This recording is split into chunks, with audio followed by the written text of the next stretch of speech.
Hello, deuxième jour des Vlogmas. Pour une fois j'ai bien dormi, je sais pas si ça se voit, mais ça fait du bien. Merci pour tous vos commentaires sur mes deux premières vidéos Vlogmas, ça me fait trop plaisir de voir que ça vous plaît ce type de vidéo et ça m'encourage vraiment à continuer. Merci, merci, merci. Sur ce, je vais ouvrir mes calendriers parce que j'attends d'avoir le thé pour faire mon petit déjeuner, donc on va pas trop attendre. J'espère que ça va pas être le même problème que hier. 2. Yeah. Donc c'est... Non. Oh là là, décidément. C'est censé être un écureuil au thé vert casse-noisette. Cela ne ressemble point à un écureuil. Oh, oh. Alors qu'est-ce que c'est? Est-ce qu'il y a un avion quelque part? Ah, avion thé noir Earl Grey. Donc il y a eu des petits méli-mélos, mais c'est pas grave. J'avais pas vu, mais c'est bien parce qu'ils mettent le temps d'infusion et tout sur le calendrier, donc c'est plutôt cool. Donc ça va être mon thé de petit déjeuner. Bon, la coïncidence fait que c'est le même thé que c'est que j'ai eu hier, mais normalement il y aurait dû y avoir plusieurs jours d'écart entre les deux. Je vais ouvrir celui d'Hélène maintenant. Bon, il est comme ça. C'est un marque-page. Oh, oh que c'est mignon. Donc là on n'est pas mythologie grecque, je pense qu'on est plus côté hiver. Mais c'est trop beau avec cette espèce de créature mystérieuse dans les bois. J'adore. J'adore. Je vais l'utiliser cet hiver, peut-être janvier ou février. C'est la vibe que je sens. Et son bruit qui me fait le plus envie, celui de Mélissa, bien sûr. Alors elle m'a dit que ça c'était fragile. Et sa phrase du jour c'était A Merry Spicy Christmas. J'ai comme l'idée que c'est quelque chose qui me fait très envie. Je vais voir si c'est ça. Oui, c'est ça. Oh. Ok, l'an dernier, on avait fêté Noël chez elle, je pense, et elle avait fait des gingerbread cookies, donc des bonhommes de pain d'épices qui étaient trop bons. Et je lui ai dit, est-ce que je pourrais en avoir s'il te plaît cette année parce qu'ils étaient trop bons. Elle avait suivi la recette de Caro from Woodland d'ailleurs, je pense. Et donc elle m'en a refait.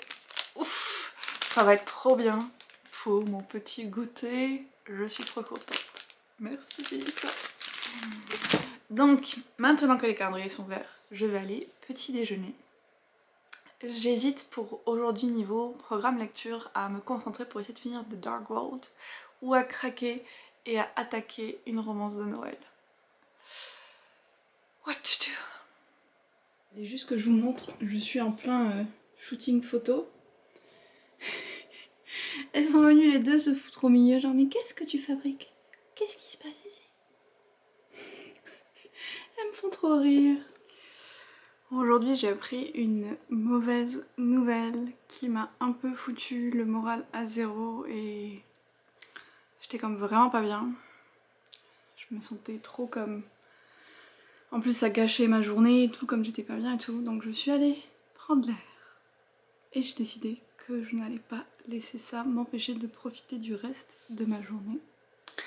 Donc je vais essayer quand même. Je vais me faire un chocolat chaud et mettre un film de Noël, je pense que ça va forcément aider. Je pense regarder celui avec Lindsay Lohan. Je sais plus quoi, Tomba Pic, Noël Tomba Pic peut-être. J'arrive plus à me souvenir.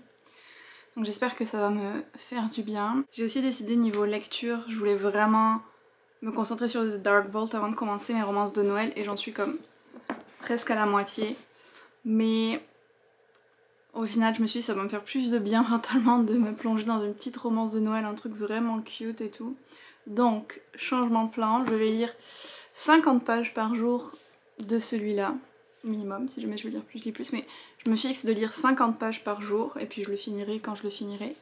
Et le temps en plus de lecture que j'ai au-delà de 50 pages, je vais lire des romances de Noël, des livres de Noël vraiment autres, juste parce que j'ai besoin de réconfort aujourd'hui, donc on va y aller avec ce qu'il faut, hein. Et en parlant de romance de Noël, je regardais la vidéo de Nina Quill, son premier vlogmas, et elle parlait des livres d'Erika Boyer qui pouvaient se lire comme un calendrier l'Avent avec un chapitre par jour, et je trouve que c'était vraiment chouette. J'en ai une d'elle, mais j'ai prévu de la lire sur un espace plus rapproché, on va dire, parce que je veux faire un post spécial romance de Noël. Par contre, Nina disait aussi que sur Kindle Unlimited il y avait des romances d'Erika Boyer, donc je suis allée voir et j'en ai prise 2. En fait il y en a une qui suit l'autre, donc je pense que j'en lirai qu'une cette année, parce que je vais essayer de faire cette affaire de un chapitre par jour. Et c'est il faut parfois déplier les étoiles, donc c'est une romance MM de ce que j'ai compris, et le résumé avait l'air vraiment chouette. Si je me souviens bien de ce que dit Nina, c'est comme deux personnes qui sont meilleures amies et il y en a un qui a fait comme des vœux dans des étoiles qu'il a pliées, qu'il a mis dans un pot, et son meilleur ami va venir les voler pour réaliser ses vœux. Sauf que ce qui se passe c'est que l'autre est amoureux de lui en secret et que donc il y a comme des étoiles qui pourraient compromettre ce secret là. Donc ça m'avait l'air vraiment mignon pour Noël. Vous voyez, rien que d'en parler ça me remet le sourire au visage. Donc je vais rattraper le jour 1 et le jour 2 et je vais essayer de lire un chapitre par jour comme ça. Puis je me dis si jamais j'aime vraiment, je pourrais soit lire le deuxième en janvier, soit le garder pour l'année prochaine, on verra bien. Mais ça me semblait une bonne idée. Et dernier truc que je voulais vous dire, c'est que je me suis rendu compte que j'avais oublié 2 des décorations que ma mère avait faites pour le sapin. Donc je vais les ajouter. Et après je vais faire mon chocolat chaud, me mettre devant un film et espérer que ça va aller mieux. Alone this Christmas, but I won't wait till next year to try and fill the distance we've had with decorations in my bag. He's taking it slow, won't work in time. It's only so long for Christmas lights. It can't be a song you sing. Sometimes I need you to sing it for your whole life. So let me be your family this Christmas. Let this be the season that you've been waiting for. Let me be your family this Christmas. Give to you myself this year, I promise I'm yours. This year you've left me wondering. Jim, thank you so much for helping out tonight. Oh, thank you for inviting me. Everyone was so nice. So, think you're gonna remember any of this when I'll get your memory back? I'll never forget it.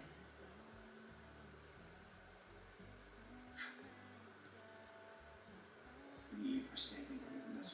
Something familiar. I celebrate you. God did his thing with you. Don't be a stranger, be my date. Without you, this ain't a holiday.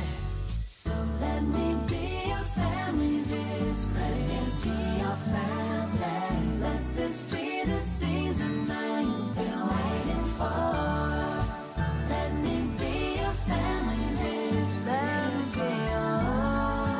Give to you myself this year. I promise I'm yours. Petit update lecture de la journée. J'ai lu mes 50 pages de The Dark Vault. Je vais essayer d'en lire un peu plus pour arriver à la page 300, ce serait quand même pas mal. J'ai attaqué Christmas Actually et j'en suis à une 50aine de pages de celui-là. Et c'est vraiment sympa. En fait, je pensais que c'était par une autrice française, mais non, c'est une autrice anglaise ou du Royaume-Uni qui a été traduite et ça se passe à Londres, donc très cool, j'adore Londres. Pour le moment, j'aime bien, c'est très drôle, je trouve, la plume est extrêmement drôle et ce qui est original, c'est on suit le point de vue du personnage masculin, ce qui n'arrive pas hyper souvent dans les romances, qui a donc perdu son travail et qui se retrouve à devoir faire le Père Noël dans un centre commercial. Et c'est un début vraiment intéressant, j'ai hâte de voir comment ça va continuer et comment la romance va se développer. En tout cas, j'aime bien le ton et la plume. Puis j'ai commencé Les étoiles, comment c'est le titre déjà? Il faut parfois déplier les étoiles d'Erika Boyer. Donc j'ai lu le 1 et 2 décembre pour rattraper comme mon retard et je lirai le 3 décembre demain. C'est mignon pour le moment, par contre je pensais pas que ça allait être avec des personnages qui sont lycéens, donc qui sont des ados. Donc j'étais un peu oh, mais c'est pas grave. C'était très cute pour le moment quand même avec, donc c'est ce que je vous avais dit un peu plus tôt, un des deux garçons qui vole l'espèce de jarre à souhait de l'autre et qui va accomplir ses souhaits. Et on voit que le Elliot, donc, qui est celui qui est fou amoureux de son meilleur ami, il essaye de gérer ça dans la peur que l'autre découvre les souhaits et où ses sentiments sont exprimés. Donc c'est quand même vraiment mignon et ça fait très amour adolescent. Donc comme ça se passe à la période de Noël, c'est vraiment parfait à lire maintenant. Et je vais le continuer à ce rythme de 1 chapitre par jour. On va voir comment ça va évoluer, mais pour le moment c'était chouette. Je vais aller me faire un petit thé et puis je reviens vous parler de ma wishlist de Noël, vu que c'est le thème qui a été le plus voté sur Instagram pour ce vlog. Me voilà donc posée avec mon petit thé qui est encore trop chaud et je vais vous parler des livres qui sont dans ma wishlist de Noël. J'ai fait une sélection de ceux qui me tentaient le plus. En premier il y a Et à la fin il meurt, qui est un livre qui reprend un petit peu les contes de fées mais twisté, pour en dénoncer un peu les aspects négatifs aussi. Je l'ai vu beaucoup passer sur les réseaux sociaux et il m'intéresse vraiment beaucoup celui-là. Un autre que j'ai beaucoup vu passer c'est Proserpine, point et la phrase sans fin. Et en fait j'en avais lu le premier chapitre de la version e-book pour le PLIB 2021 I guess. Et j'avais été très intriguée par cette histoire qui se passe dans un... C'est difficile à dire où ça se passe, mais c'est des personnes qui sont en charge de s'occuper des mots d'un livre qui est écrit par un auteur, qui a laissé une phrase sans jamais la terminer, ce qui va venir un peu détraquer tout leur monde à ces personnes-là, le monde de Proserpine. Proserpine, je sais jamais, son monde à elle. Et je trouve le concept tellement intéressant, il me fait super envie. En plus je crois qu'il a gagné le prix de l'imaginaire de l'an dernier ce livre, donc c'est quand même une bonne marque de noblesse. J'ai aussi Love Like a Movie, une petite romance qui encore une fois est sur ma wishlist à cause d'Instagram, je suis très influençable. Et celle-là ça m'intéressait en particulier déjà parce que j'ai vu vraiment que beaucoup de gens l'avaient adoré, parce qu'il y avait le personnage principal est une femme grosse, donc j'aime bien quand on a cette représentation là dans les romances. Et puis parce que c'est le type de romance que j'aime bien, avec genre une célébrité impliquée, genre un peu comme Spoiler Alert, donc ça me donnait un peu la même vibe. Forcément j'ai envie d'essayer vu que j'ai adoré Spoiler Alert. J'ai aussi La Selkie. Je sais pas pourquoi j'ai pris un espèce d'accent en disant ça. Ça c'est des enquêtes paranormales avec une Selkie et j'avais dans ma... Comme je l'avais repéré depuis longtemps à cause de la couverture, j'avais jamais lu le résumé. Et là je l'ai lu et je me suis dit oh, mais c'est un truc d'enquête paranormale qui est une des choses que je préfère lire en livre. J'ai trop envie de l'avoir en fait celui-là. Et je pense que c'est un roman auto-édité. Je pense. Là je vais passer à des livres en anglais. J'ai Demon in the Wood de Leigh Bardugo, qui est un roman graphique sur le Darkling. J'arrivais plus à en souvenir. Avant qu'il soit le Darkling, donc un peu son origin story. Et un roman graphique, donc avec des super belles illustrations. J'ai The Unspoken Name, qui est un roman fantasy qu'on m'a beaucoup recommandé, avec une femme qui est censée être sacrifiée à une certaine date, d'un certain jour, sauf qu'elle va réussir à échapper à ce destin et à devenir comme l'apprentie d'un mage. Mais le fait qu'elle ait échappé à sa destinée va avoir beaucoup de conséquences, et je crois que le résumé disait à un moment la destinée finit toujours par nous rattraper. Donc ça me faisait penser un peu à Nevermore, dans le sens aussi que Morrigan elle est censée mourir le jour du réveillon, quelque chose comme ça, et elle s'échappe dans un autre monde pour rester en vie, hors du temps un petit peu. Donc j'ai l'impression qu'il y avait un peu cette idée là dans ce livre, sauf que c'est de la fantaisie adulte et qu'il est énorme. J'ai aussi All System Red de Martha Wells. Donc là c'est de la science-fiction, c'est les Murderbot Diaries, je sais plus s'ils ont été traduits en français ou pas, mais c'est les aventures un peu d'un espèce de robot assez particulier. De ce que j'ai compris, il y a comme une espèce d'humour étrange, donc c'est des histoires d'intelligence artificielle avec une personnalité très développée, en principe j'aime bien. J'ai aussi Half a Soul qui m'a été recommandé par une amie et qui est comme un roman Régence avec des fées. Donc un mélange un petit peu Bridgerton and the Cruel Prince. Et elle m'a dit que c'était vraiment super bien. Il m'a pas fallu beaucoup plus pour être convaincue. Franchement, les romans d'époque avec en plus le côté fantasy, je tente ça sans problème. Un autre livre que j'adorais avoir en particulier parce que je trouve la couverture magnifique, c'est The Ogress and the Orphans. C'est par l'autrice de The Girl Who Drank the Moon, la fille qui a bu la lune, qui est aussi dans ma wishlist depuis très longtemps d'ailleurs. Celui-là c'est son nouveau et c'est un peu un conte revisité où au final le méchant du conte n'est pas forcément la personne qu'on croit. Mais c'est aussi beaucoup pour la couverture que je le veux. J'ai Kiss Her Once For Me, qui est une romance FF que je veux parce que ça va être le livre pour le club de lecture de Books and Lala dont je fais partie. Donc il me le faut tout simplement. Et ça avait l'air vraiment cute comme histoire. C'est à propos d'une femme qui va faire semblant de sortir avec son propriétaire mais qui au final va tomber amoureuse avec la sœur de celui-ci. Donc ça risque d'être compliqué comme situation. Il m'en reste 3. The World Will Make, qui est la suite de The City We Became, genèse de la cité de N.K. Jemisin, sur la ville de New York qui a des avatars humains. J'avais adoré le premier livre, donc j'aimerais beaucoup lire la suite. J'ai aussi All of Our Demise, une autre suite, celle-là de All of Us Villain, qui va être traduit en français très bientôt et que j'avais adoré.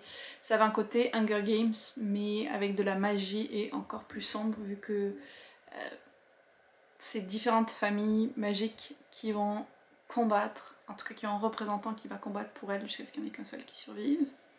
Et puis on finit avec quelque chose de beaucoup plus cute, The Tea Dragon Tapestry. C'est le dernier tome de Tea Dragon Society. Je l'ai déjà lu en numérique, j'avais eu un service presse sur NetGalley, mais forcément j'aimerais bien l'avoir en version papier parce que j'adore les Tea Dragons. Donc c'est ça pour ma petite wishlist. Comme je vous disais, j'ai vraiment sélectionné ce qui me faisait le plus envie de tout, puis j'ai essayé de mettre de la variété. J'adorerais savoir, vous, quels sont les livres que vous aimeriez recevoir sous le sapin cette année, et si on en a en commun ou s'il y en a dont je vous ai parlé que vous avez lu. Je pense que je vais arrêter le vlog pour aujourd'hui ici, et on se retrouve demain pour le 3e jour des Vlogmas.